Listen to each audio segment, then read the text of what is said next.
if you're importing Chinese-made systems into the electricity grid, could those be remotely operated, if you like, to turn against us? Sir Richard Dearlove was the UK's chief spy as head of MI6, so you have to take it seriously when he tells The Times the government has ignored security service advice on buying Chinese energy infrastructure.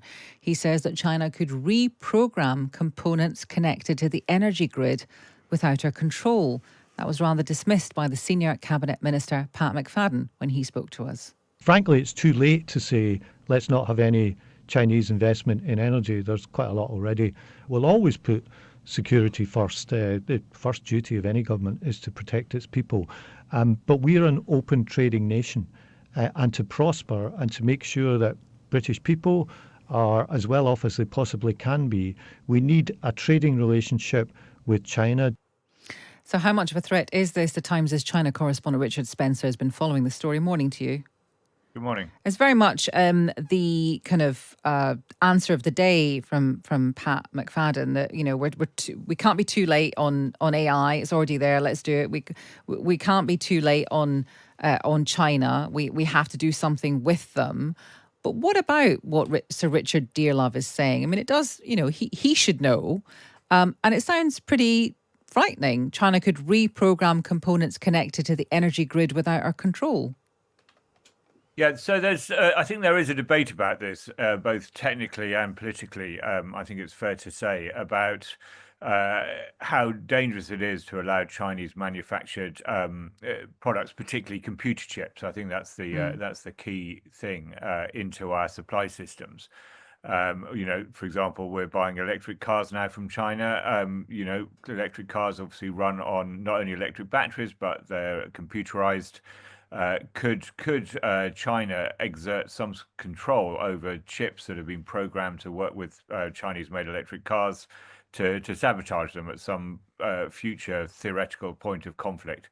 Obviously, the same goes for the electricity grid. If you're importing Chinese-made systems into the electricity grid, could those be remotely operated, if you like, to turn against us? I mean, I say technically there's a debate about that. I mean, I guess it could happen.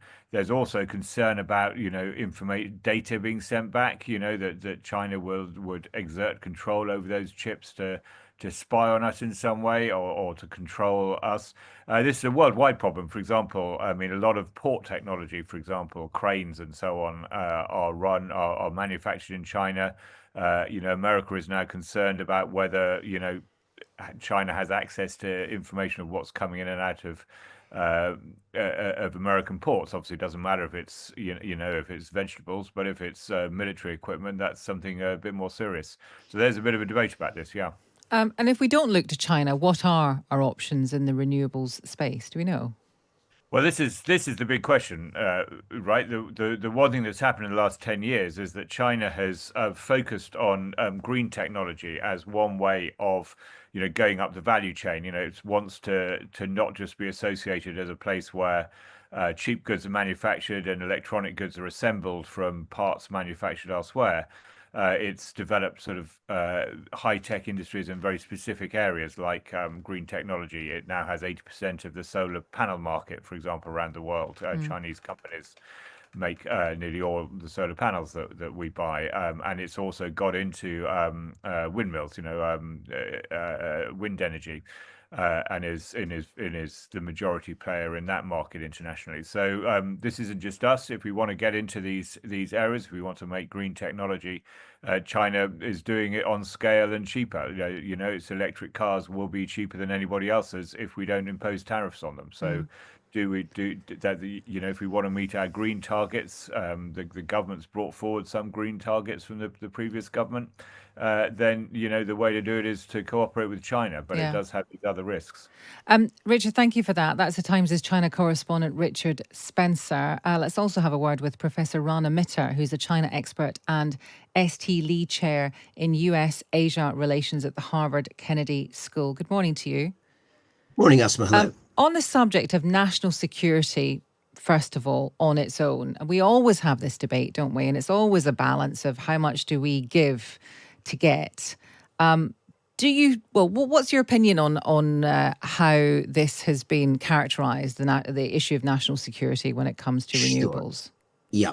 Okay. Well, two things to say. The first one is that, of course, I don't speak with any inside knowledge of what's going on here. I'm an academic analyst and I don't have inside contacts. But it seems to me extremely unlikely that a decision like this would have been made by the British government without full consultation with security services. I mean, we do know that the British security services spend a very great deal of their time looking at what's happening coming out of China in all sorts of areas, not just energy, and that there would be full consultation with government at the most senior level. So I don't think we should feel that there's been a kind of, someone falling asleep at the wheel on that. I think that Richard had it absolutely right when he said that it's important to understand the difference in terms of the implications of different types of technology. Because I don't have much time, I'll just summarize what I think the general position is very, very briefly. When it comes to solar power and solar panels, once you bought them, the amount of manipulation that can be done to those panels after they've been purchased and installed is pretty limited. It's not zero, and that's one of the things that people should watch out for. But in a world where 80 to 90% of those panels are produced from China, the likelihood we're going to set up our own panel beating business in, the next 2 or 3 years is very, very low. I think a lot more concern has been about nuclear. You might remember that back in the days of David Cameron's government, there was some suggestion that China would have technology as well as investment capability in British nuclear. That has been ended, first by the previous Conservative government, and the current Labour government shows no sign of wanting to go back there. So I think the difference between solar and nuclear shows you how those kind of quite complex decisions on energy are made, taking national security into account. I mean, this may not be your area, but it is suggested by your first answer, which is that that a former head of MI6 says this could be a problem. And then obviously you're saying that the government will have done its due diligence. It will have spoken to the current people in charge of these organisations, and presumably they differ.